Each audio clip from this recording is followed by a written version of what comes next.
예, 벌써 이 10주년 사진이 나와 있는데 10주년이 지난 지 벌써 2년이 지났죠. 예, 이렇게 세월이 빨리 흐르고 있습니다. 우리가 가면 길이 된다라고 하는 학비노조의 역사를 우리가 잠시 짚어보면서 어떤 투쟁의 역사가 있었는지를 같이 한번 확인해 보려고 하는데요. 자, 그거와 함께 또 내년 총선을 앞두고 있는데 우리 노동자들의 진보집권이라는 것이 어떤 의미가 있는지를 같이 살펴보는 시간을 가져보려고 합니다. 자, 여러분들 여기 계신 분들은 다 학비노조 백이 다 있는 분들이 오늘 이 자리에 오신 거죠? 네. 예.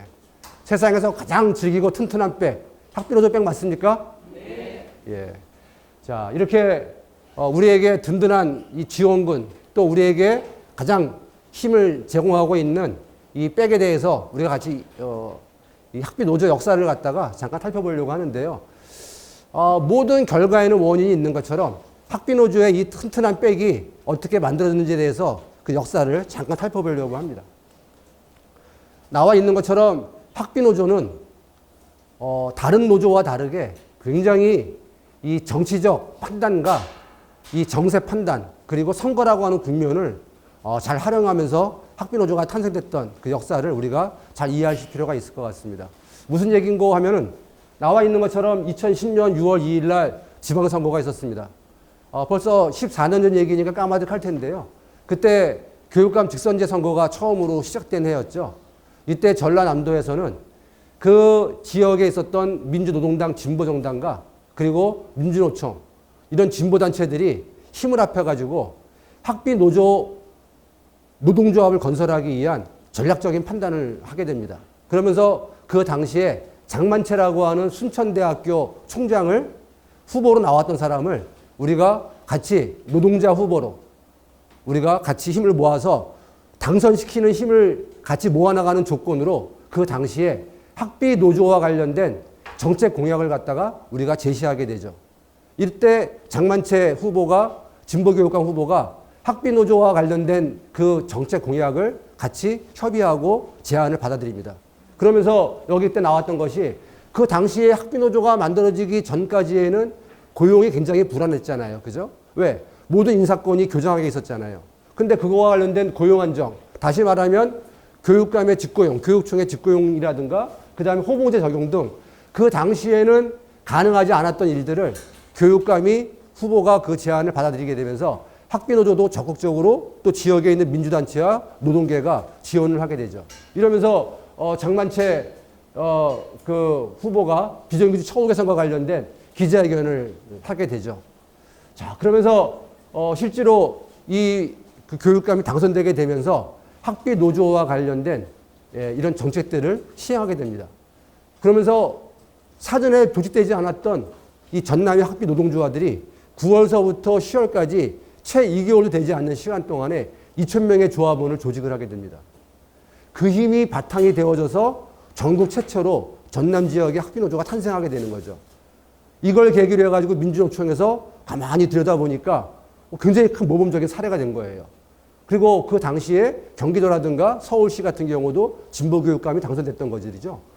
이걸 계기로 해서 민주노총에서 이 사례를 전국화시키기 위해 가지고 전국 학비노조 사례를 갖다가 그 일반화하는 가정들을 갖다가 밟게 됩니다. 이러면서 여러분들의 오늘날 이 전국 학비노조가 탄생하게 되는데요. 자신들의 생일을 알고 가야 되겠죠. 예, 2011년 나와 있는 것처럼 4월 2일 날이 전국 학비노조가 탄생하게 되는 그 역사적 과정을 우리가 잠시 이해할 필요가 있습니다. 보셨던 것처럼 정치와 노동조합, 정치와 우리 삶이 굉장히 직결되어 있는 것을 확인할 수 있겠죠. 예. 자, 그러면 학비노조가 만들어지기 전에 학비 노동자들은 어떠한 삶을 살았을까요?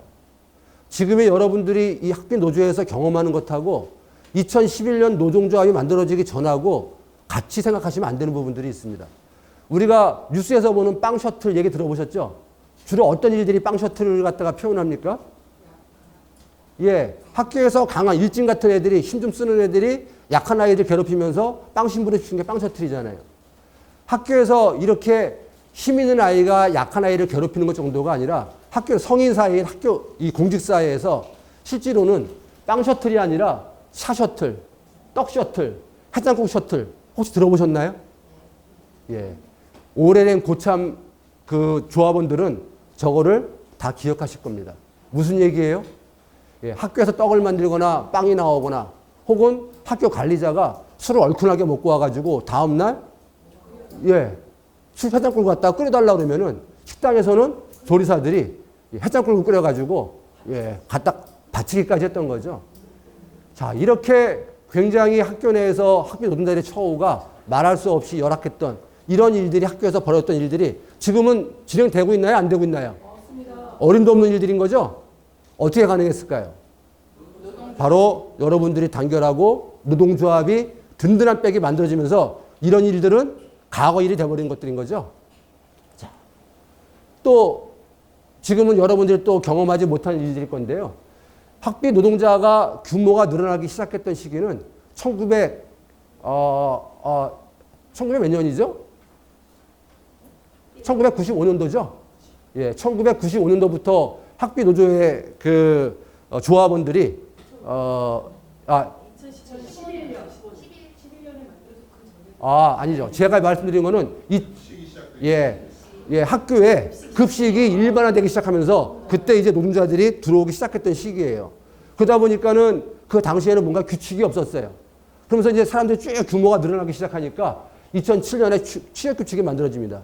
근데 그때 황당하게도 다면평가라고 하는 제도가 만들어지는데요. 저 얘기는 뭐예요? 3월하고 9월, 봄과 가을 사이에 같은 조리실에 있는 사람들끼리 자기들끼리 평가하게 하는 거예요. 점수를 매겨가지고 거기서 꼴찌한 사람은 해고의 사유가 되는 거죠. 그래서 그거를 근거로 해가지고 사람들을 아무 때나 해고시키는 이러한 야만적이고 비인간적인 일들이 학교에서 횡행했던 일들인 거죠. 지금 이것이 진행되고 있나요? 안 되고 있나요? 택도 없는 일들인 거죠. 어떻게? 우리가 단결하고 노조가 만들어지면서 이러한 부조리한 일들이 그때 다 청산됐다라는 것을 갖다가 우리가 살펴볼 수 있을 것 같습니다. 자, 투쟁의 역사는 제가 알기로는 2강 때 우리 지부장님이 또 강의하시는 또 내용이 있는 걸로 알고 있는데요. 그때 좀 더 투쟁의 역사를 좀 살펴보면 될 것 같고 중요한 거는 그러한 투쟁의 역사들을 갖다가 우리가 경과를 갖다 겪게 되면서 2024년 바로 작년이죠. 언제입니까? 12월 달에 타결된 거죠? 12월 며칠 타결됐죠? 21일 타결된 거죠. 예. 불과 한 달도 되지 않았습니다. 예. 근데 이 타결이 굉장히 갖고 있는 의미성이 있어요. 지금까지 집단교섭을 시작했던 것이 7년 전입니다. 그전에 개별교섭을 했죠. 지역별로. 그랬다가 7년 전에 이제는 학비노조가 전체 전국이 단결되어지고 교육감들도 대표 교육감을 뽑아가지고 집단교섭을 시작한 게 7년 됐는데 7년 동안에 매번 파업과 투쟁이 전개되어 왔었죠. 근데 처음으로 파업 없이 무분규 타결이 된 겁니다. 올해만 하더라도 작년만 하더라도 2022년도 타결이 올해 4월 달 타결된 거였죠. 해마다 그 다음에 임금교섭이 타결됐는데 올해는 자기 해에 무분규로 타결된 이런 과정을 갖다가 우리가 잘 살펴봐야 되는데 어떻게 가능했을까요? 저절로 됐을까요? 예, 잘 봐야 되는 부분이 또 정치와 굉장히 밀접한 관계가 있는 건데요. 바로 3월 31일 날 이때 신학기 파업 수행을 전개했죠. 왜? 그 전년도께 임금 타결이 안 됐잖아요. 그러다 보니까 올해 시작하면서 신학기 파업 수행을 전개합니다. 3월 31일이었죠. 그리고 나와 있는 것처럼 7월 15일과 11월 11일 날 집중 투쟁을 갖다가 전개합니다. 근데 여기서 우리가 잘 살펴봐야 되는 게 내년 총선이 언제 있어요? 4월 10일 날 있죠. 근데 학비노조가 작년처럼 3월 31일 날 파업 수행을 하게 되면 어떤 사회적인 반응이 있을까요? 투표에 영향을 미치겠죠. 그리고 이미 학비 노동자들은 작년 3월 달에 신학기 총파업 투쟁을 통해 가지고 유력적인 투쟁을 통해서 그 힘을 보여준 바가 있죠.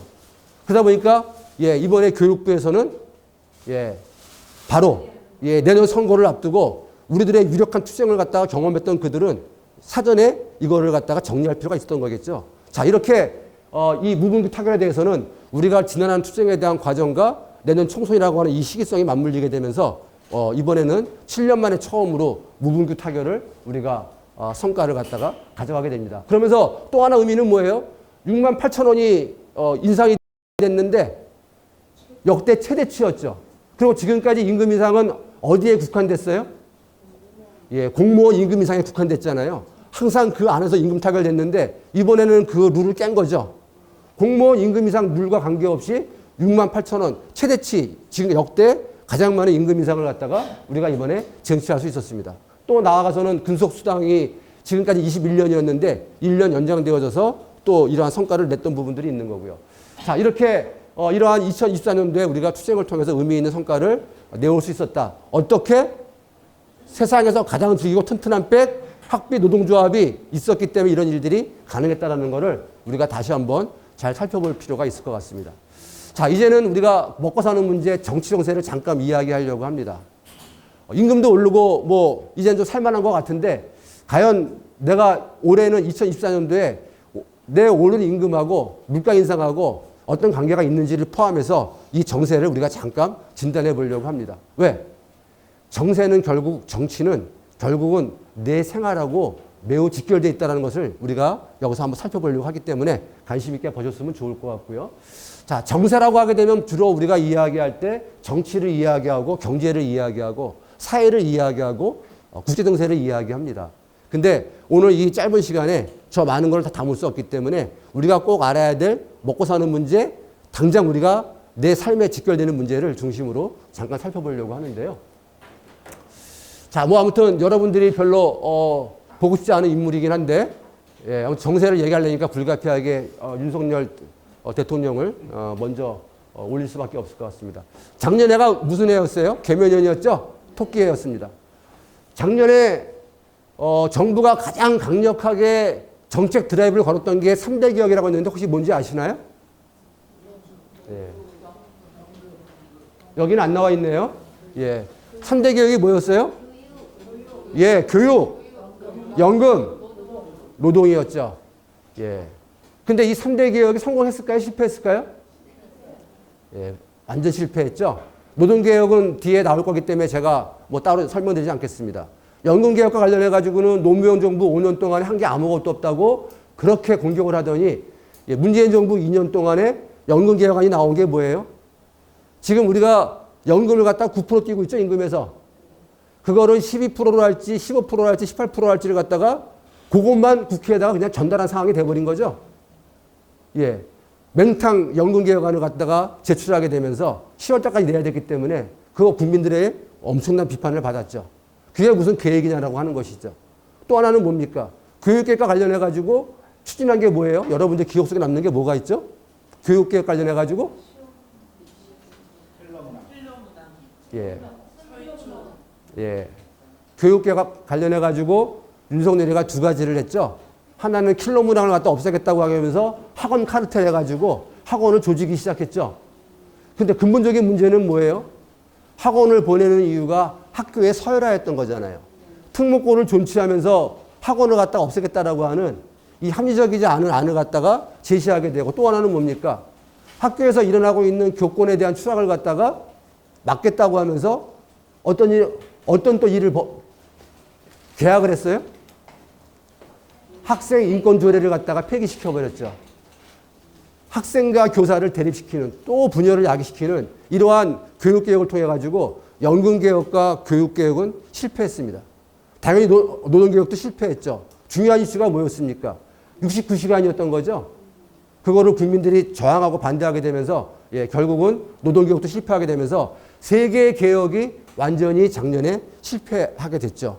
자, 그러면서 이 윤석열 정부가 강력한 드라이브를 걸었던 거는 이제 우리 삶하고 직결된 문제이기 때문에 우리가 이건 좀 진단하고 가야 될 것 같은데요. 윤석열이 노동자를 개혁하겠다라고 이야기하게 되면서 바로 김기현이가 당대표를 이제 3월 8일 날 취임하게 되고 3월 9일 날 기자회견을 하게 되는데 첫 번째 일성이 뭐였습니까? 나와 있는 것처럼 민주노총을 겨냥해가지고 바로 선전포고를 했죠. 뭐라고? 민주노총을 북노총이라고 이야기하게 되면서 민주노총이 이 사회의 근본의 악이라고 하는 표현을 갖다가 쓰기 시작합니다. 그러면서 윤석열이 가지고 있는 반노동정책을 여당의 대표가 민주노총을 악으로 규정을 하게 되면서 바로 진행된 게 어떤 일들이었을까요? 예.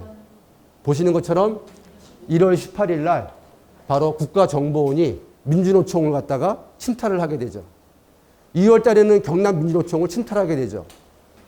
보통 첫 해에 보여지는 행보가 정부의 행보가 사실은 그 정책의 의지를 반영한다고 볼 수 있는 건데 첫 행보가 바로 민주노총을 때리고 노동자를 적대시하는 그 정책을 바로 시행했다는 것을 우리가 볼 수 있을 것 같습니다. 그러면서 2월 21일 날 국무회의를 하게 되는데 2월 20일 날 국무회의에서 또 바로 나오는 게 뭡니까? 예. 건폭이라고 하는 호칭을 이때 처음으로 사용하기 시작합니다. 누구를 상대로 했던 거예요, 건폭은?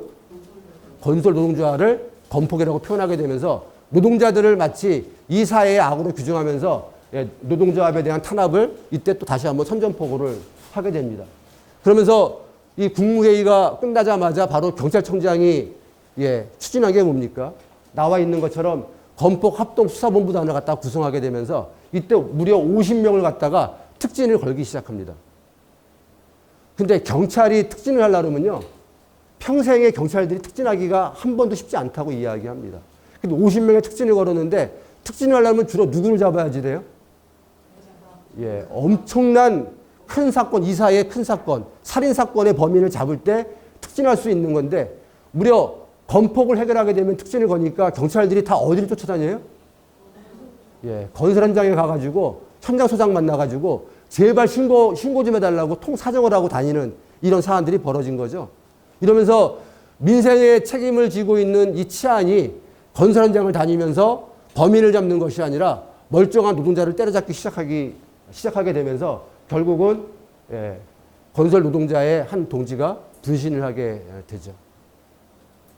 결국은 윤석열 정부에서 노동자들이 탄압을 받게 되고 또 목숨을 잃는 과거의 87년 이전의 시대로 돌아가는 우리가 퇴행하는 역사를 볼 수 있습니다. 자, 이렇게 노동자들과 노동조합을 사회악으로 규정하면서 추진하려고 했던 건 뭘까요? 바로 노동자와 노동조합에 대한 권익을 침해하려고 했던 부분들인 거죠. 여기 나와 있는 것처럼 결국은 임금 억제를 하기 위한 연장근로라든가 파견제약대라든가 이런 계약들을 갖다가 시도를 갖다가 하려고 합니다. 또 투쟁 억제를 하기 위해 가지고는 지금 여러분들도 이제 다 마찬가지일 것 같은데 이제는 노동조합에서 회계를 제출하지 않으면은 어떤 불이익을 준대요? 세액공제를 안 한다고 하는 거죠. 여기도 지금 세액공제를 못 하고 있나요? 예?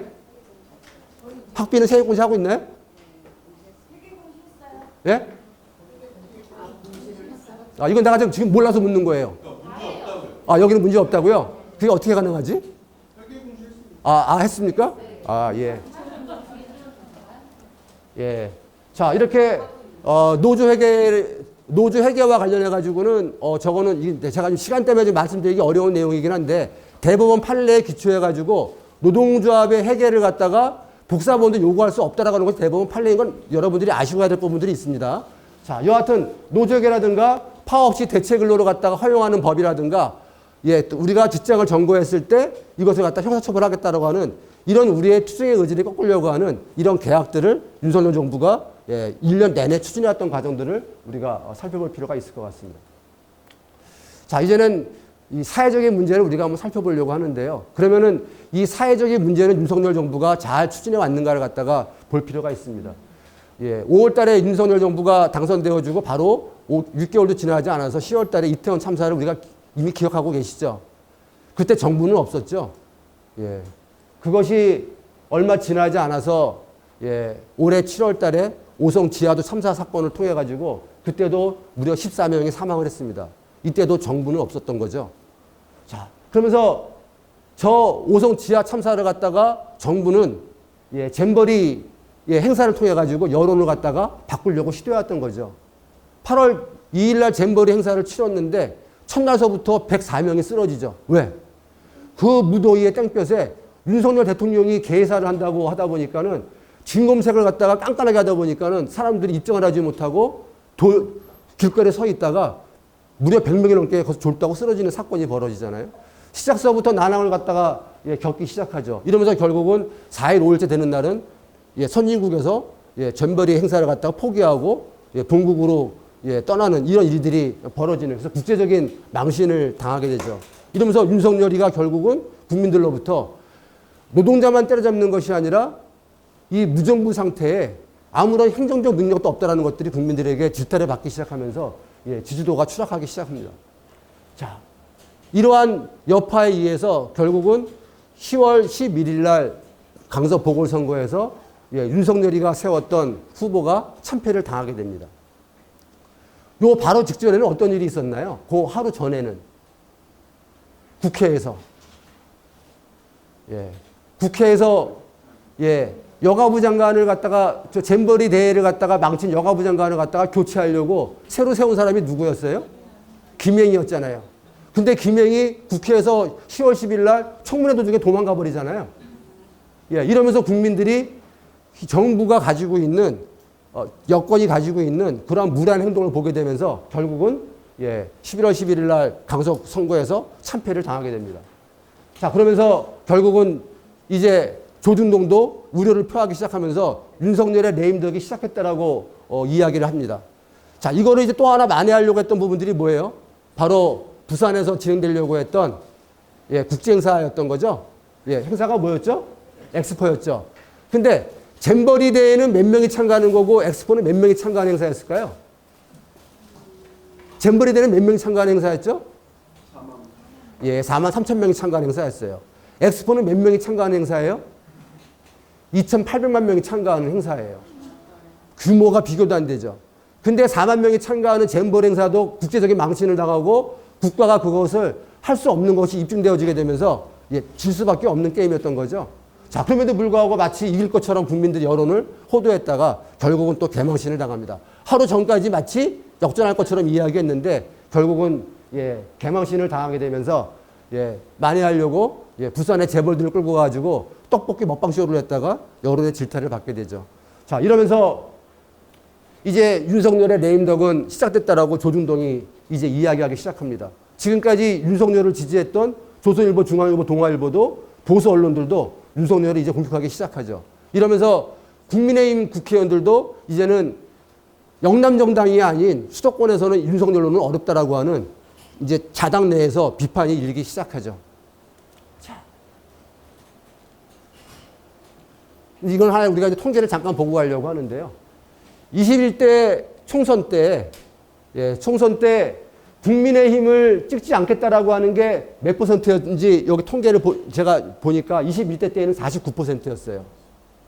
근데 22대, 이번에 4월 총선이죠? 4월 총선 때에는 국민의힘을 찍지 않겠다가 몇 %예요? 53%예요. 예, 21대보다 22대가 지금의 국민의힘을 찍지 않겠다고 하는 비율이 훨씬 높습니다. 근데 21대 때 야당이 민주당이 몇 석을 차지했어요? 180석을 차지했습니다. 그때 비율은 49%였어요. 근데 지금 현재 찍지 않겠다고 하는 비율은 53%입니다. 그러면 180석보다 더 가져갈 확률이 높은 거죠. 그래서 민주당에서는 나오는 이야기가 200석이 나오는 겁니다. 정치 구단이라고 하는 이해찬이라고 하는 그 노세한 정치인이 200석을 이야기하고 있잖아요. 그 근거는 그냥 나오는 것이 아니라 이미 여론은 윤석열 정부에 대한 심판이 예, 대세를 향하고 있다라는 것을 갖다가 우리가 볼 수가 있겠죠. 자, 그러다 보니까 다급해졌습니다. 그래서 김기현을 자기 오른팔을 갖다가 유승민을 날리고 이준석을 날리고 나경원을 날려서 괜시니 만든 대표를 강서 선거에 대한 패배의 책임을 물고 날린 다음에 한동훈을 구원투수로 앉히게 되죠. 근데 한동훈이가 윤석열에게 요구했던 건 뭐였습니까? 개각할 때 노동부 장관을 요구했다고 하는 겁니다. 네. 왜? 자기가 법률 전문가인데 이 정부의 핵심은 노동개혁인데, 노동개혁인데 그게 지지부진했잖아요. 그거를 자기가 책임지고 하겠다고 노동부 장관을 요구했는데 결국은 예, 당 대표로 예, 한동훈이를 갖다가 간판을 바꾸게 되죠. 예, 윤석열로는 이제는 더 이상 내년 총선을 끌고 갈 수 없으니까 구원투수로 한동훈을 바꾸게 됩니다. 근데 한동훈은 어떤 인간이에요? 예, 여기 나와 있는 것처럼 5월 달에 건설 노동자들이 우리 양희동 열사가 사망하게 되면서 야간 집회를 했었잖아요. 근데 그거를 불법으로 규정하게 되고 한동훈이가 앞장서서 집시법을 갖다 개정을 추진하죠. 그리고 많은 여론들이 물어봅니다. 요거는 지금 일요신문에서 질문을 한 거예요. 민주노총이 불법 단체인지 민주노총의 집회가 불법인지를 갖다가 묻는 발언에 대해서 한동훈이가 요리조리 피하다가 결국은 이야기하죠. 불법 집회라고 규정을 줘버리죠. 다시 말하면 한동훈도 민주노총을 불법 단체로 바라보는 시선을 가지고 있다라고 하는 거예요. 자, 그래서 김기현이가 민주노총을 북노총이라고 이야기한 것처럼 한동훈이도 새로 당선된 여당의 대표도 우리 노동자하고 각을 세우겠다는 걸 분명히 하고 있는 사람이 또 전면에 나서게 됩니다. 그리고 올해 신년사입니다. 윤석열이가 올해 신년사가 뭡니까? 또다시 3대 개혁을 추진하겠다고 이야기하는 거죠. 3대 개혁의 핵심은 뭐라고 얘기해요? 바로 노동개혁이라고 이야기합니다. 다시 말해서 노동자를 또 작년처럼 때려잡겠다라고 하는 것이 올해 2024년도에 윤석열의 주요한 정책 방향이다라는 것을 갖다가 엿볼 수가 있습니다. 자, 우리가 이 단단하고 이 질긴병을 가지고 있는 학비 노동자 올해도 힘차게 싸워야 되는 것을 보실 수 있겠죠? 자, 근데 이러한 노동조합에 대한 인식에 대해서 다른 나라 대통령을 하나 사례를 들어보려고 하는데요. 이거 제가 한번 잠깐 읽어볼까요?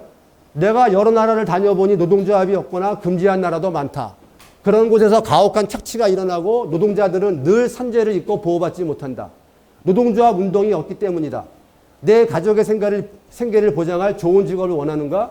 누군가 내 뒤를 든든하게 봐주기를 바라는가?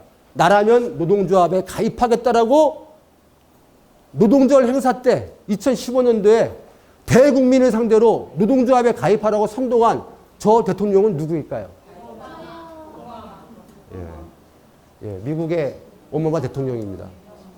저 사람은 훌륭한 대통령일까요? 왜 저렇게 훌륭한 얘기를 했는데 훌륭한 대통령이 아닐까요? 아니에요?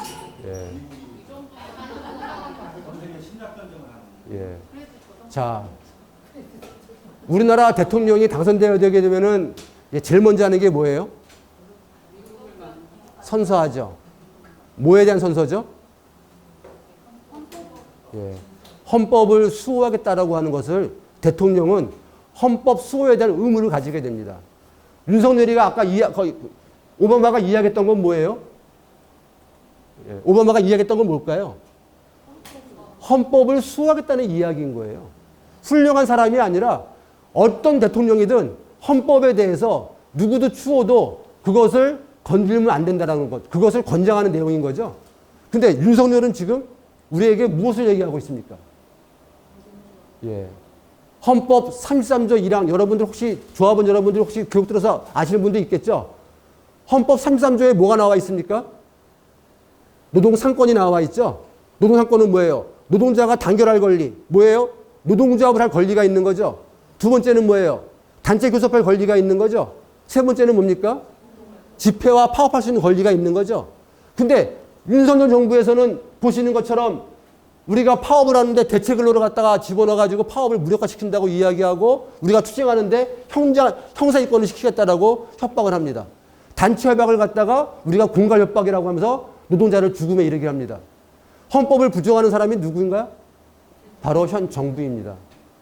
바로 이런 것처럼 우리가 헌법을 부정하는 이 윤석열 정부와 올해 2024년에도 우리가 힘찬 투쟁을 전개해서 윤석열 퇴진 투쟁에 우리가 힘을 모으지 않으면 우리가 굉장히 위태롭다라는 말씀을 드리면서 자, 이제 그러면 우리가 아까 노동운동에 대한 탄압과 사회에 대한 여러 가지 무정부 상태를 봤다고 한다면은 이제 경제를 좀 잠깐 살펴봐야 될 것 같은데요. 그럼 경제는 좋아질까요? 2024년도에 윤석열이가 잘하고 있나요? 잠깐 우리가 살펴볼 것 같으면 이미 도시가스 요금하고 전기 요금은 천정부지로 솟았어요. 그죠? 이제는 많은 가정에서 이제는 이 추위에도 전기를 켜지 못하고 가스를 켜지 못하는 가정들이 굉장히 많이 늘어나고 있습니다. 근데 전기요금과 가스요금이 오르게 되면 모든 물가에 다 반영되게 돼 있죠. 그죠? 달걀 하나 만드는 것도 닭을 키우는데 온풍기를 틀어야 되는 것이고 채소를 키워도 다 온풍기를 틀어야 되는 문제이기 때문에 결국 모든 물가에 다 반영이 될 수밖에 없습니다. 그러다 보니까 무려 2년 동안에 장바구니 물가가 25%가 올랐다고 이야기합니다. 여러분들 임금 6만 8천 원 올라가지고 기분 좋은데 그게 프로테주를 보게 되면 얼마나 오른 거예요? 몇 %예요? 프로테주 따지면 68,000원이 안 따져봤나요? 예.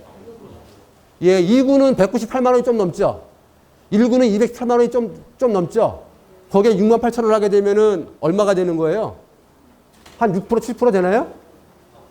5% 되나요? 예. 자, 근데 물가는 이렇게 이미 25%가 올랐습니다. 나가서 외식 한번 하려고 그러면 모든 게 다 10,000원이 넘죠. 예, 가장 저렴한 거 먹더라도. 경제는 이렇게 계속해가지고 우리의 경제에 대한 위기를 갖다가 보여주고 있습니다. 근데 문제는 더 큰 문제가 있는 거죠. 어떤 문제가 있습니까? 예, 전 세계적으로 전체 빚이 줄어들고 있는데 한국 경제에는 작년에 부채가 6천조가 넘으면서 전 세계하고 경제 흐름하고 역행하는 구조를 보여주고 있습니다. 특히 문제가 뭐예요? 가계부채가 1,800조가 넘어요. 저 얘기는 뭔가요? 정부하고 노동자하고 기업들이 열심히 일을 해가지고 1년 동안에 벌어들인 것이 100원인데 근데 빚이 전체 국가 그 한 해 동안의 빚이 104원의 빚을 졌어요. 손해예요, 이익이에요? 손해죠.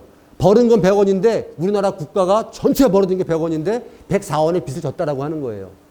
이게 뭐예요? 가계부채가 그렇다고 하는 거예요. 가계부채가 전 세계에서 1위를 기록하고 있습니다. 자, 가계부채가 이렇게 1,800조까지 늘어나게 됐는데 더군다나 금리가 올라가게 되면 어떻게 돼요? 미치는 거죠. 근데 금리가 올라가요, 내려가요? 계속 올라가고 있습니다. 자, 금리가 2%대에 안정돼 있다가 지금은 4%, 6%, 7%, 8%까지 계속 올라가게 되면서 이제는 빚을 진 사람들이 이제는 빚폭탄에 이제는 무려 300만 명이 자기 월급의 70%를 빚 갚는 데 활용할 수밖에 없다고 그 통계가 나오고 있잖아요. 이렇게 경제는 갈수록 우리들에게 여러 짐을 지어주고 있습니다. 근데 최근에 이제 뉴스에 나오는 걸 여러분들이 보셨겠지만 더 큰 문제가 뭡니까? 우리 전체 국민들이 가지고 있는 자산의 60%가 대부분 집으로 자산을 형성하고 있는데 이게 아파트를 이제 놓고 봤을 때 이 시공사들이 아파트를 지을 때 대부분 돈을 빌려서 짓잖아요. 그걸 뭐라고 얘기해요? PF라고 이야기합니다. PF는 뭐예요? 신용이라든가 담보를 제공하는 것이 아니라 내가 이렇게 아파트를 져가지고 팔 거니까 내 계획에 동의하면 돈을 빌려주는 거거든요. 담보물이 있는 게 아닌 거예요. 근데 그것이 바로 PF인데 프로젝트 파이낸싱이라고 하는 건데 그 돈을 시공사들이 빌려간 게 140조 원이에요. 근데 저것이 지금 아파트가 팔려요? 안 팔려요? 안 팔립니다. 아파트가 지금 미분양이 7만 채가 넘어요. 그러다 보니까는 돈 빌려간 것을 갚지를 못하니까 은행이 어떻게 됩니까? 은행이 위기에 빠지기 시작하는 거죠. 자, 그러면서 여기 보시는 것처럼 이제 일반 4대 은행은 저 돈을 잘 안 빌려줘요. 위험성이 크다 보니까. 돈을 어디서 빌려요? 증권사라든가 카드사라든가 제2금융에서 빌리잖아요. 근데 그 중에 하나가 뭡니까? 새마을금고였던 거죠. 새마을금고가 이 PF 대출이 크다고 하니까 사람들이 새마을금고가 망할 것 같으니까 새벽부터 와가지고 줄을 서가지고 돈을 빼기 시작한 거잖아요. 이거를 못 막으면 전체 은행이 무너지니까 원래 새마을금고는 제2금융권이라 가지고 정부가 5천만 원을 보증하지 않습니다. 근데 정부가 나서서 위기에 빠지니까 정부가 5천만 원을 보증하겠다고 해가지고 진정을 시켰지 않습니까? 자, 근데 다시 또 며칠 전에 태영이 부도난다고 이야기하죠. 지금 롯데가 부도난다고 이야기하죠. 신세계가 부도난다고 이야기하죠. 지금 이미 거론되고 있는 부도업체만 대형 건설사 중에 3개가 부도난다고 이야기하고 있습니다. 이렇게 지금 위기에 빠지면서 은행권 위기도 지금 굉장히 심각한 위기에 내몰려 있습니다.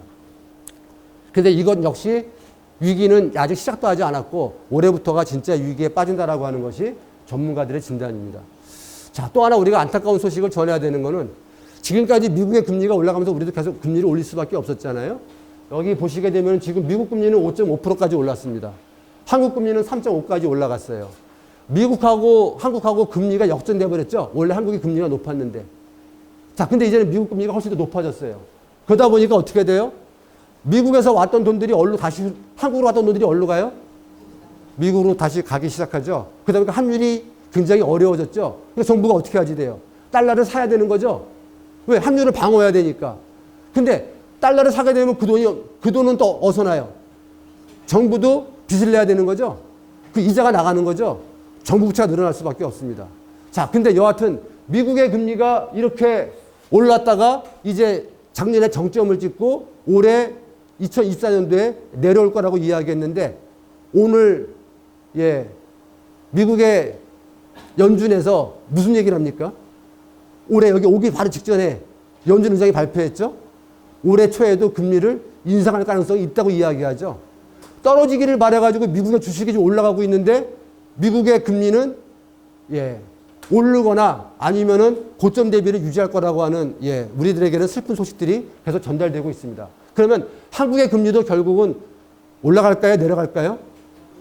올라가거나 현재를 유지할 수밖에 없는 상황이죠. 근데 빚은 1,800조가 넘습니다.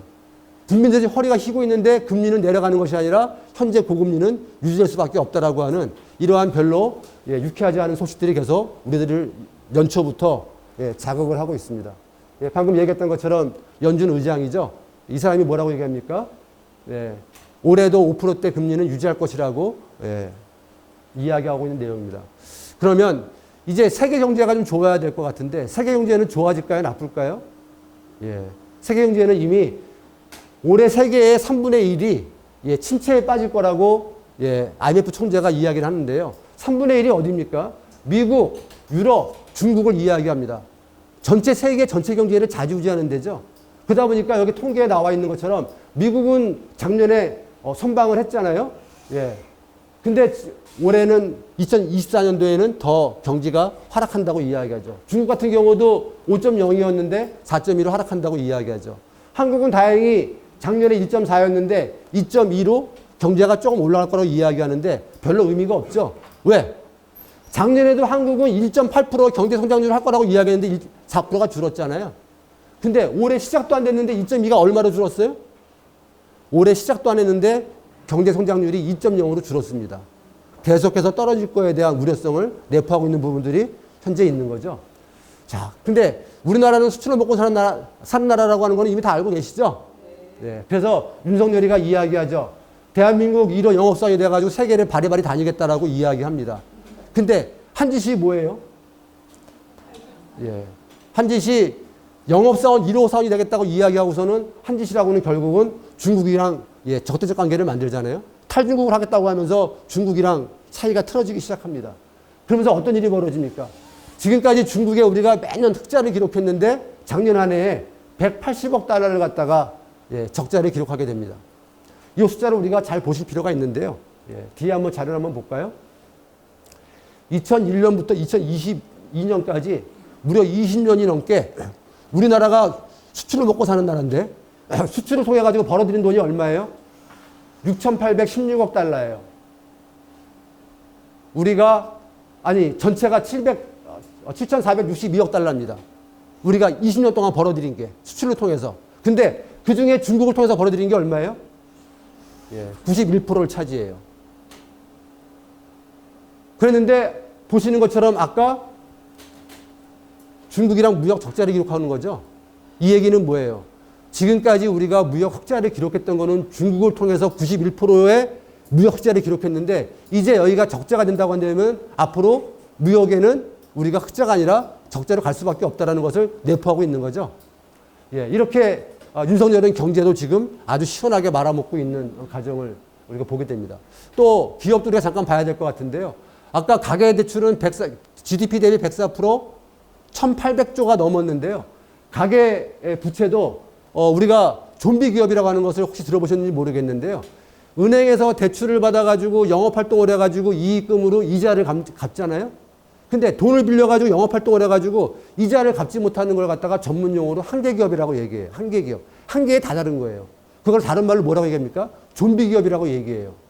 근데 좀비 기업이 무려 기업이 10개 중에 2개가 좀비 기업으로 전락하고 있습니다. 이 얘기 뭐예요? 얘는 망할 기업인 거잖아요. 근데 중요한 거는 이 중소기업들이 망할 기업이 늘어나고 있는데 우리나라 고용 현황을 보니까는 중소기업에 고용된 사람들이 몇 %입니까? 전체 노동자의 83%가 중소기업에 고용돼 있어요. 근데 이렇게 좀비 기업이 중소기업에 지금 계속 비중이 늘어나고 있습니다. 다시 말해서 뭐예요? 실업 대란이 생길 수밖에 없는 이 가계부채와 기업부채가 계속해서 위험한 신호를 보내고 있다. 근데 정부는 아까 이 사회적인 문제에도 정부는 보이지 않았던 것처럼 이제 경제에서도 정부는 보이지 않고 오히려 경제를 악화시키고 있는 것들을 우리가 보실 수 있습니다. 여기서 우리가 기억해야 되는 게 한 가지가 있겠죠. 자, IMF를 우리는 지금 굉장히 많은 사람들이 6.25 전쟁 이후에 가장 큰 상흔이라고 힘든 시기였다고 다 이야기를 합니다. IMF 때 어떤 일이 벌어졌어요? IMF 때 국민들이 기억하는 게 뭐예요? 이때 중간층 사다리가 없어졌죠. 빈부격차가 어마어마해진 거잖아요. 우리나라의 중산층이 이때 다 무너지기 시작하잖아요.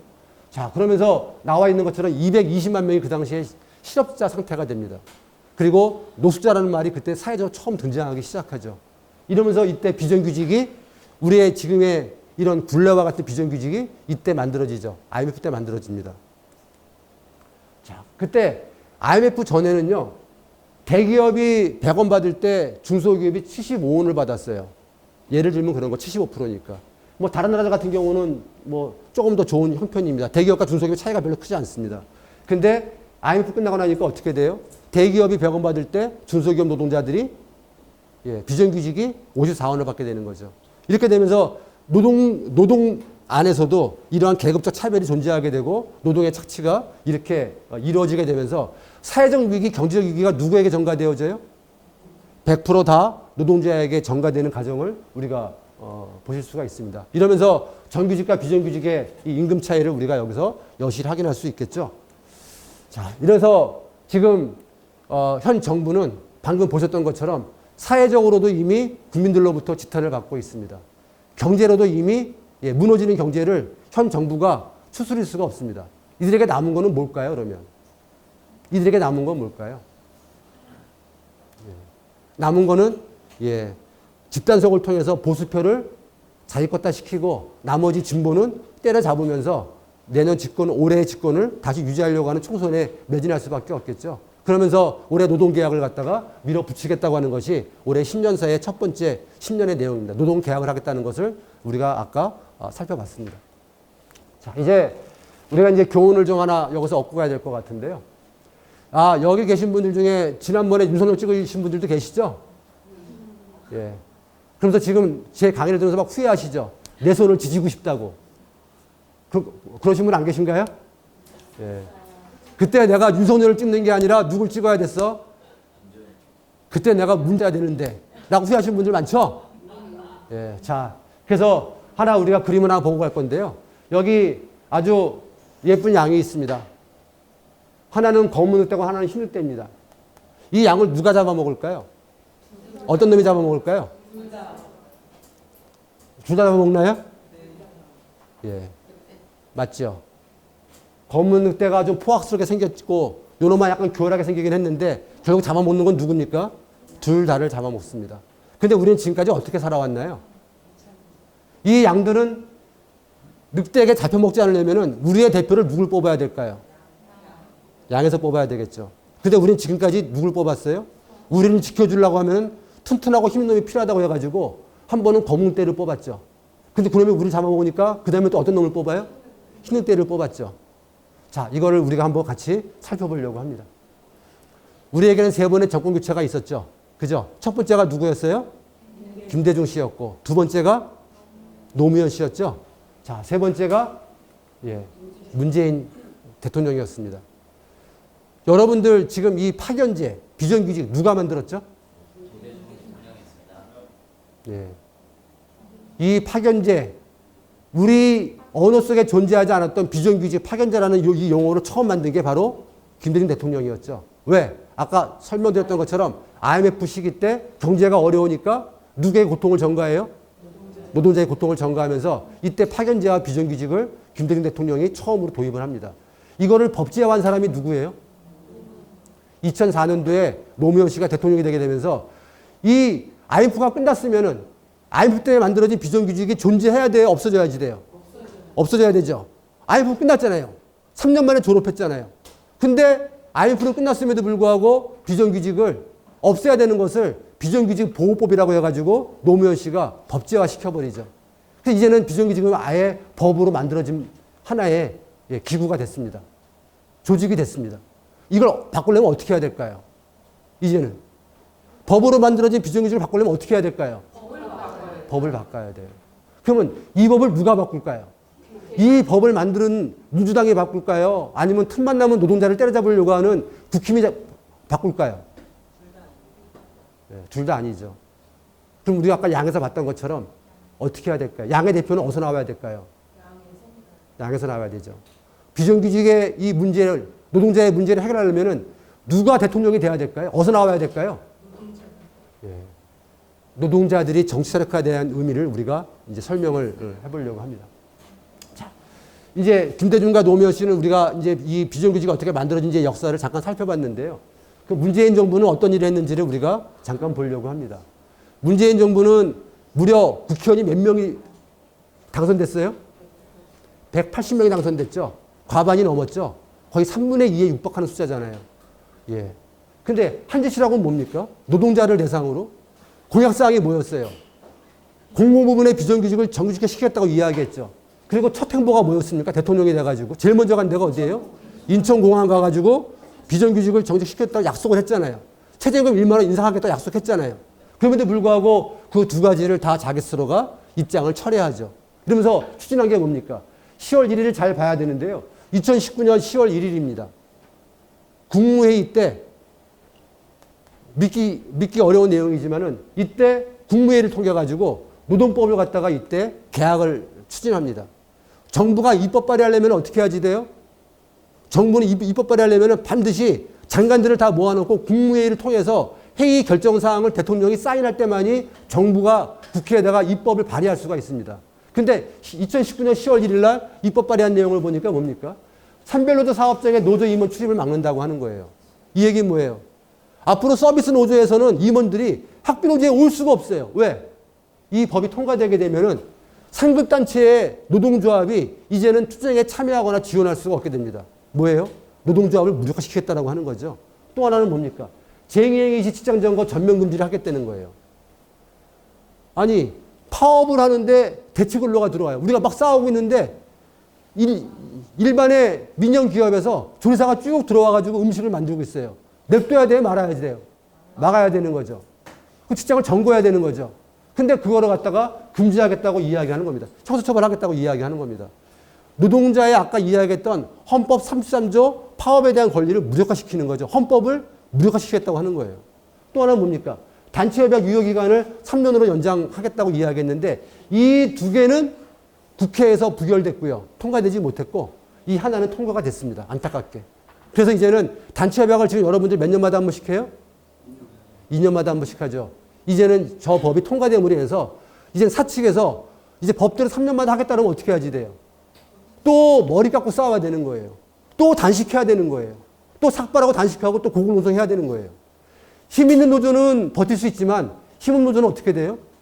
이제는 이제는 정부가 법을 바꿨으니까 이제 너하고 나하고 교섭을 3년 만에 할 거야. 이제는 끌려갈 수밖에 없게 되는 거죠. 이렇게 국민들이 박근혜의 실정을 규탄하면서 탄핵하면서 180석의 촛불로 만들어준 이 권력을 어디다 씁니까? 또다시 노동자를 억압하고 탄압한 데 씁니다. 검은 늑대만이 아니라 흰 늑대도 우리 편이 아니라는 것을 갖다가 여기 계신 분들은 정확히 이해할 필요가 있습니다. 자, 이 그림은 뭘까요? 예, 이거는 나와 있는 것처럼 박정희 시대 때의 사진이에요. 1976년도에 동일방직이라고 하는 지금까지는 여성 사업장에도 여성이 99% 여성 사업장임에도 불구하고 남자 몇 명이 노조를 대표했었죠. 다 어용짓 했던 거죠. 사측편 들고. 근데 처음으로 우리나라 최초로 동일방직에서 여성 노조 대표가 노조위원장으로 당선됩니다. 투표를 통해 가지고. 자, 그랬더니 회사가 민주노조가 들었으니까 그 노조를 파괴하려고 여성들이 회의하려고 모여있는 체육 공간에 난입을 해가지고 여성들을 갖다가 끌어내는 사진입니다. 이때 한 여성이 소리 지르죠. 순진하게. 내 몸에 손을 못 대게 하려면 우리가 옷을 벗으면 남성들이 부끄러워가지고 아마 여기를 떠날 거야 라고 소리를 지릅니다. 그러니까 그 얘기를 듣고 여성들이 내 몸에 손을 못 대게 하려고 끌려나가지 않으려고 옷들을 벗기 시작하죠.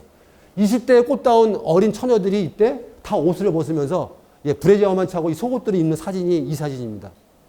자, 그때는 굉장히 잔인하고 무식한 정권이었던 거, 유신 정권이었던 거잖아요. 자, 근데 이 사진을 보면 어떤 생각이 드십니까? 이 사진은 언제입니까? 2019년도예요. 문재인 정부 시절입니다. 이 사진은 무슨 사진이에요? 문재인 대통령이 약속한 게 뭡니까? 공공부문의 비정규직 정규직 했겠다 약속했잖아요. 그래서 여기 톨게이트에서 근무하시는 분들이 정규직을 요구하면서 했더니 회사가 탄압을 해요. 이 탄압에 저항하면서 투쟁하게 되면서 여러분들 톨게이트 지나갈 때 톨게이트 그 위에서 플랜카드 싸우시는 모습 봤죠? 그랬더니 그들은 어떻게 합니까? 예, 다들 가정에 있는 그 나이 50대, 40대 여성들을 갖다가 지방으로 다 그냥 찢어버리잖아요. 그래서 이분들이 투쟁을 하려고 김천에 모여서 본사에 투쟁을 하는데 또 본사에서 정경을 부르죠. 끌어내려니까 어떻게 합니까? 또 똑같은 걸 이야기하죠. 우리 몸에 손을 못 대고 옷을 못 짜고 이야기하죠. 이렇게 40대, 50대 여성들이 또 속옷만 입고 반나체 투쟁을 전개합니다. 박정희 시대입니까? 문재인 시대 얘기입니다. 자, 검은 늑대나 흰 늑대나 노동자를 억압하고 탄압하는 데는 차이가 없다라는 걸 우리가 똑똑히 볼 필요가 있다는 말씀을 드리면서 자, 이게 이제 학기노조의 우리의 내용인 거죠. 자, 이것도 2017년도에 나와 있는 것처럼 비정규직 제로화를 선언했는데 이것을 갖다가 문재인 정부가 비정규직 제로화, 최저임금 1만 원을 다 포기 선언을 하죠. 이거와 관련해서 규탄하는 내용들을 갖다가 보여주고 있습니다. 자, 그래서 여기 나와 있는 것처럼 낡은 이 정치를 그대로 둔 채로 사람만 김대중이 됐든 노무현이 됐든 문재인이 됐든 사람을 바꾼다고 해결되는 문제가 아니라 이 낡은 정치를 바꾸지 않으면 안 된다라고 하는 겁니다. 검은 늑대 흰 늑대가 아니라 노동자가 직접 정치를 하는 세력화가 되지 않으면 안 된다는 것을 우리가 역사를 통해서 우리가 잘 볼 수 있습니다. 이렇게 기울어진 운동장을 우리가 직접 바꿔야 된다는 말씀을 드리면서요. 그래서 민주노총에서 제시하는 게 뭡니까? 방금 이야기했던 것처럼 이 불평등한 사회, 자본가에겐 천국이고 노동자에겐 지옥을 강요하는 노동자를 적대시하고 때려잡는 이 불평등한 사회를 참된 민주사회로 바꾸려고 하면 어떻게 해야 된다? 총연맹에서 제시하는 게 있죠. 여러분들이 지금 120만 명이 가입되어 있는 여러분들이 가입되어 있는 민주노총에서 제시하는 게 뭐예요? 참된 민주사회는 그냥 오는 것이 아니라 노동자 정치 세력화를 실현할 때만이 참된 민주사회가 실현된다라고 하는 것을 여기 총연맹 강령에서 제시하고 있습니다. 자, 그러면 이 노동자 정치 세력화라고 하는 것이 우리에게만 필요한 문제가 아니라 사실 이것도 다른 나라 사례를 갖다가 참고한 거죠. 먼저 우리가 잘 아시는 것처럼 영국의 요람에서 무덤까지 다 들어보셨죠? 세계에서 복지가 가장 잘 된 나라 영국의 대명사였잖아요. 그 정책과 제도가 어디서 나와요? 그냥 나온 것이 아니라 바로 1900년에 노동당이 창당되어집니다. 누가? 제임스 케어 하디라고 하는 탄광 노동자가 노동자의 정치 세력화를 절감을 하게 되면서 저 탄광 노동자가 노동자가 모인 정당이라고 해서 노동당이라는 이름을 붙여갖고 창당을 하죠. 그래서 이 사람이 그때 아주 유명한 연설을 합니다. 뭐라고? 노동자는 노동자에게, 자본가는 자본가에게. 이게 무슨 내용이에요? 뭐 하라는 얘기예요? 노동자에는 노동자에게 투표하고 자본가는 자본가에 투표하라는 얘기예요. 그럼 자본가는 몇 퍼센트고 노동자 몇 퍼센트예요? 자본가는 이 선진 자본사회에서 자본가는 5에서 6%밖에 되지 않습니다. 나머지는 대부분 노동자 가족이죠. 그럼 누가 이겨요? 노동자가 이기죠. 그렇게 해서 노동당이 1945년도에 집권을 합니다. 45년 걸려 집권을 합니다. 자, 노동당이 집권을 했어요. 누구를 위한 정책을 펼칠까요? 노동자를 위한 정책을 펼치죠. 노동자는 누구예요? 국민의 몇 퍼센트예요? 90에서 95% 노동자 가족이죠. 그들이 위한 정책을 펼친 게 바로 뭡니까? 요람에서 무덤까지인 겁니다. 복지제가 제도가 그때 만들어지는 거죠. 자, 이렇게 하면서 노동자가 집권하는 사례를 갖다가 우리가 여기서 살펴볼 수가 있죠. 또 하나 복지 모델의 대명사인 스웨덴 국가도 마찬가지인 거죠. 영국은 1900년도에 창당을 했는데 11년 전에 여기 먼저 창당을 합니다. 노동자가 만든 정당이 사회민주당이라는 이름을 붙였는데요. 여기도 마찬가지로 노동자가 정당을 만들었는데 특이한 건 뭐예요? 노동조합에 가입하게 되면은 의무적으로 어디에 가입하게 돼요? 노동자가 만든 정당에 의무적으로 가입하게 됩니다. 2년 동안 의무적으로 가입하게 돼 있어요. 그러면 노동자가 노동당에 가입을 하게 되니까 누구를 찍게 돼요? 내가 가입된 당을 지지하게 되겠죠. 이러면서 여기도 마찬가지로 31년 만에 영국은 45년 걸렸는데 스웨덴은 31년 만에 집권을 하게 되면서 지금 세계에서 가장 부러워하는 복지 모델 국가가 되는 거죠. 이렇게 노동자가 집권을 통해서 이 불평등한 사회를 바꿔나가는 이 모델을 우리가 여기 잠깐 살펴볼 수 있습니다. 자, 다른 나라 전체로 한번 우리가 좀 봤으면 좋을 것 같은데요. 행복한 나라의 특징을 갖다가 좀 한번 보려고 합니다. 행복한 나라를 보니까 행복지수가 높은 나라, 이건 제가 말씀드린 게 아니라 유엔이 발표한 거예요. 유엔이 발표한 나라인데요. 행복한 나라가 어디예요? 핀란드, 덴마크, 아이슬란드, 스위스 쭉 나오는데 한국은 몇입니까? 행복지수가 59위예요. 우리나라는 경제 몇 위 국가예요? 경제 10위에서 왔다 갔다 하고 있죠. 근데 행복지수는 59위예요. 놀라운 거는 OECD, 오펙이라고 이야기하죠. 예, OECD에 가입되어 있는 나라가 38개국인데 OECD에서 우리나라가 몇 위에 포함되어 있을까요? 34위에 포함되어 있어요. 그 38개국 중에서. 이렇게 행복지수는 아주 후진국에 들어가는 이 자료를 볼 수 있을 것 같은데요. 행복한 나라는 어떻게 행복할 수 있었는지 우리가 살펴볼 필요가 있겠죠. 자, 그 비결은 어디에 있을까요? 행복한 나라의 비결은 어디에 있을까요? 여러분들이 상상을 해볼 때 행복한 나라에 이 1, 2, 3, 4등 10등에 든 나라들의 행복한 이 비결은 어디에 있을까요? 예, 복지가 잘 돼 있죠, 당연히. 그러면 어떻게 복지가 잘 될 수 있었을까요? 예. 자, 여러분들의 궁금증을 풀어드릴 내용입니다. 바로 노동조합 가입률을 보니까 노동조합 가입률이 어때요? 한국은 14.2%예요. 2020년 기준으로. 근데 우리가 가입되어 있는 OECD는 약 30% 정도가 노동조합에 가입되어 있습니다. 근데 행복한 나라 1, 2, 3, 4등을 쭉 보니까 노동조합 가입률이 어때요? 60%, 70%, 80%에 육박합니다. 노동자가 조직되어 있고 단결되어 있으니까 노동자가 행복하지 않아요? 행복해. 왜? 단결되어 있으니까 뭐가 커져요? 노동자의 힘이 커지죠. 이 힘을 키우기 위해서 그들은 또 무엇을 추진합니까? 바로 정당을 만들죠. 그렇게 해서 보니까 핀란드가 행복지수 1위였는데 핀란드를 보니까 1916년도에 노동자들이 힘을 모아가지고 노동당을 만듭니다. 이름을 지금은 3인당으로 바꿨는데요. 현재 집권 여당이 어디예요? 노동자가 만든 3인당이 집권하고 있습니다. 이들은 누구를 위한 정책을 펼칠까요? 노동자는 곧 이코로 국민이죠. 누가 행복해요? 국민이 행복해요. 두 번째, 노르웨이. 노르웨이도 지금 집권 여당이 어디예요? 예, 노동당이 집권 여당입니다. 노르웨이가 지금 행복지수 몇이에요? 예, 8위죠. 예. 얼마 전까지는 4위였는데 지금 내려왔네요. 예. 하지만 별로 의미가 없어요. 비슷하니까, 점수가 비슷해요. 12구까지. 자, 덴마크. 집권 여당이 어디입니까? 노동자가 만든 정당이 현재 집권하고 있어요. 덴마크 행복지수가 몇이에요? 2위입니다. 이걸 보니까 국민들의 행복의 비결이 어디에 있습니까? 노동자가 단결하는 거죠. 단결된 힘은 또 어떻게 단결해야 됩니까? 노동조합으로만 단결되는 게 아니라 또 뭘로 단결해요? 노동자들이 정치적으로 단결하는 거죠. 왜? 세상은 뭘로 돌아갑니까? 세상은. 법과 제도로 돌아가죠. 세상은 법과 제도로 돌아가요. 법과 제도를 만드는 곳이 어디예요? 국회잖아요. 그러다 보니까는 노동자들이 노동조합으로 단결하고 노동자 스스로가 단결되어져서 그 힘으로 법과 제도를 만드는 당을 만들어서 결국은 집권하잖아요. 자기들이 위한 법과 제도를 만드니까 그들이 행복할 수밖에 없잖아요. 이것이 바로 행복한 나라의 특징과 비결이라고 할 수가 있겠죠. 우리는 어떻게 해야 될까요? 따라가면 안 되나요? 따라가면 큰일 나요? 따라가야 되겠죠? 예. 자, 그래서 우리도 2020년에 민주노총을 중심으로 해서 우리도 당을 만들었죠. 이름이 뭐였을까요? 예, 우리도 노동자 중심이 만들었기 때문에 노동당에 들어가죠. 그래서 민주노동당을 만듭니다. 근데 그때 국회의원이 될 거라고 많은 사람들이 상상도 못했는데 국회의원이 만들어져요, 안 만들어져요? 5명이 진출을 하게 되죠. 그러면서 그때 만든 게 뭡니까? 국회의원이 당선되어지면서 그때 우리가 주장했던 게 무상의료, 무상급식, 교육, 그다음에 주 5일제 근무, 그리고 부유세 이런 것들을 우리가 그때 정책으로 제안하게 되는 거죠.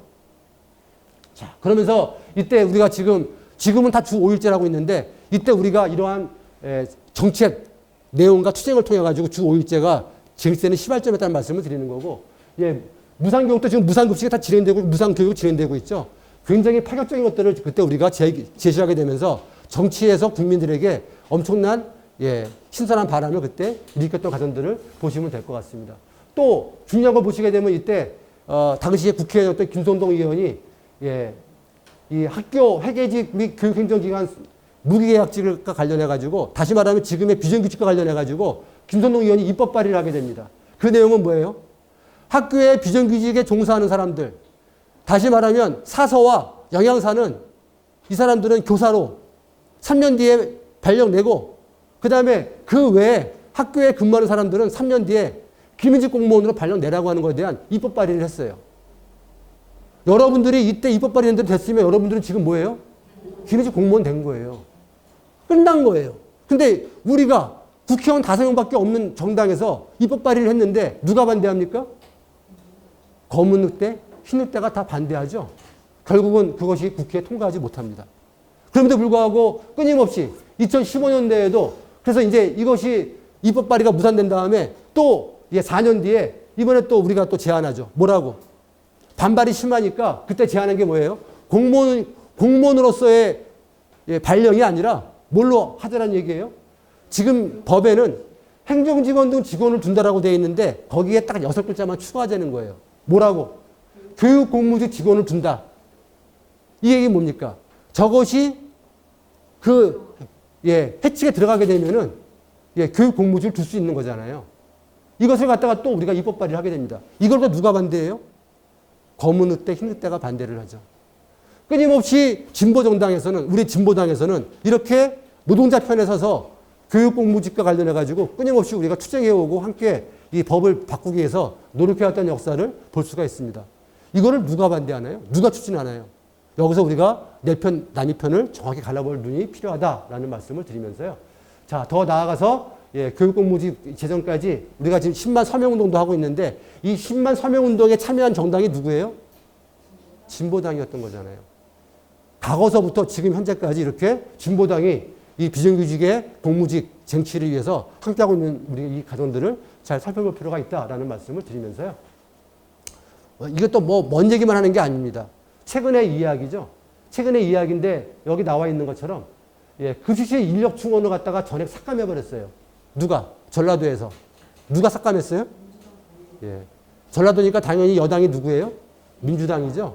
민주당 의원이 할 일이 없는지 한다는 짓이 급식실에 있는 노동자들에 대한 그 인력 충원에 대한 예산을 갖다 삭감해버렸잖아요.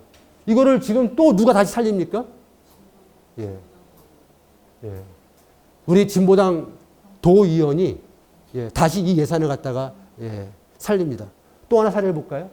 여기는 지금 여기 나와 있는 진보당 최나영 시의원인데 서울 구의원인데요. 최나영 구의원이 어떤 일을 하나요? 어떤 의원이 학교 급식실을 방문해서 애로사항이 뭔지를 구석구석 찾아가는 의원을 보신 적 있나요? 여러분들 혹시 그런 기억이 있으세요? 들어본 얘기 있어요? 아무도 없죠. 근데 서울 구의원이 급식실을 갖다가 방문을 합니다. 3군데 방문을 통해 가지고 급식실 애로사항이 뭔지를 청취한 다음에 그걸 통해 가지고 조례를 바꾸죠. 조례를 바꾸고 설치한 게 뭡니까? 급식실에 필요했던 세탁기에 대한 요구성이 있는데 바꿔주지 않도록 세탁기를 교체하죠. 그리고 냉골했던 휴게실에도 냉난방을 갖다 설치하게 되죠. 이렇게 급식 노동자들을 위해서 현장을 방문하고 애로사항을 청취하고 문제를 바꿔주는 의원을 여러분들은 현장에서 보신 적 있나요? 이 역시도 과거부터 현재까지 바로 예산 삭감을 우리가 다시 원액 증액시켜내고 이렇게 현장을 바꾸는 것도 진보 정당이 지금 곳곳에서 많지 않은 의원들이 현재 이런 일들을 추진하고 있다. 여러분들은 누굴 찍어야 될까요? 이제 누굴 찍어야 될까요? 자, 이것이 바로 여러분들이 이 진실을 알아가는 과정에서 누구를 선택해야 되는지를 여러분들이 잘 보셨으면 좋겠다는 말씀을 드리면서 자, 노동조합은 아까 이야기했던 것처럼 질기고 튼튼한 백을 여러분들 하나씩 다 소유하고 있습니다. 근데 노동조합이 강하기는 하지만 여러분들의 권리를 다 지켜줄 수는 없습니다. 왜? 아까 얘기했던 것처럼 세상은 법과 제도로 굴러갑니다. 여러분들이 투쟁을 통해서 일정 부분 얻어낼 수는 있지만은 여러분들의 비정규직을 바꿔내는 것은 법을 바꾸지 않으면 안 됩니다. 근본적인 걸 바꾸기 위해서는 법과 제도를 바꿔야 되겠죠. 그래서 어떻게 해야 돼요? 노동조합과 진보당이 양날개를 함께 펼칠 때 아까 얘기했던 여러분들의 정말 질기고 튼튼한 끊어지지 않는 이 백을 여러분들이 가질 수 있다라는 말씀을 드리면서요. 자, 이제 우리가 노동자가 직접 정치하는 그러한 시대를 만들어갔으면 좋겠습니다. 우리가 가면 여러분들이 길을 만들어서 이 노동자의 집중 정치를 실어 나갔으면 좋겠다는 말씀을 드리면서요. 아까 이제 한 가지 말씀드리고 끝내려고 하는데요. 유럽에 아까 여러 나라가 노동자가 집권하는 사례를 보셨죠? 근데 딱 공통분모가 하나 있어요. 그게 뭐냐 하면은 그 집권했던 정당의 그 공통분모가 바로 전체 인구의 1%가 당원이었다라고 하는 거예요. 그럼 우리는 지금 5천만이죠? 그럼 당원이 몇 명이 돼야지 돼요? 50만 명이 당원이 돼야 됩니다. 근데 지금 진보당이 몇만 명이에요? 10만 명입니다. 앞으로 몇만 명이 늘어야지 돼요? 40만 명이 늘어야 됩니다.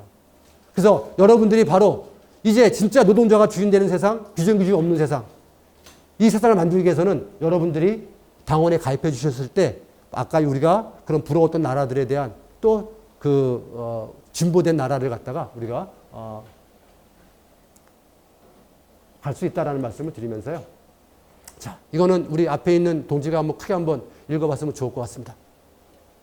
정치를 외면한 가장 큰 대가는 가장 저질스러운 인간들에게 지배당하는 것이다. 예. 이제 우리가 지금까지 검은 때 힘든 때를 통해 가지고 이놈이 내 편이고 저놈이 내 편이라고 찍었다가 늘 지배당하는 삶을 살아왔는데 이제는 우리가 우리의 힘으로 노동자 정치를 통해서 반드시 우리가 노동자가 주는 세상을 만들어 갔으면 좋겠습니다. 이상 강의 마치도록 하겠습니다. 수고하셨습니다.